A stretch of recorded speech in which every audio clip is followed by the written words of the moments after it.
செந்தில் பாலாஜி போக்குவரத்து அமைச்சராக இருந்தபோது அத்துறையில் வேலை வாங்கித் தருவதாக பலரிடம் பணம் பெற்று மோசடி செய்ததாக தொடரப்பட்ட வழக்கை எம்பி எம்எல்ஏக்கள் மீதான புகார்களை விசாரிக்கும் சிறப்பு கோர்ட் விசாரிக்கிறது. இந்த மோசடியில் சட்டவிரோத பணப்பரிமாற்றம் நடந்ததாக கூறி அமலாக்கத்துறை தனியாக வழக்கு பதிவு செய்து செந்திலை கைது செய்தது. இந்த வழக்கை சென்னை முதன்மை செஷன்ஸ் கோர்ட் விசாரிக்கிறது. அமலாக்கத்துறை தொடர்ந்த வழக்கிலிருந்து தம்மை விடுவிக்க கோரி சென்னை செஷன்ஸ் கோர்ட்டில் செந்தில் பாலாஜி முறையிட்டிருந்தார். அதன் மீதான விசாரணை நடைபெற்று வரும் நிலையில் அந்த மனு மீதான உத்தரவை தள்ளிவைக்க கோரினார் செந்தில். அதில் மோசடி செய்ததாக தொடரப்பட்ட வழக்கு சிறப்பு கோர்ட்டில் நிலுவையில் உள்ளது. அந்த வழக்கு முடியும் வரை அமலாக்கத்துறையின் வழக்கு விசாரணையை தள்ளி வைக்க கோரிய மனுவை இதே கோர்ட் ஏற்கனவே தள்ளுபடி செய்தது. இதை எதிர்த்து ஹைகோர்ட்டில் அப்பீல் செய்த மனு நிலுவையில் உள்ளது.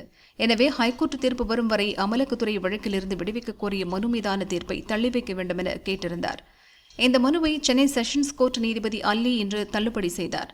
அமலாக்கத்துறை வழக்கிலிருந்து விடுவிக்க கோரிய செந்தில் மனு மீது வரும் 16ஆம் தேதி உத்தரவு பிறப்பிக்கப்படும் என்று நீதிபதி அறிவித்தார்.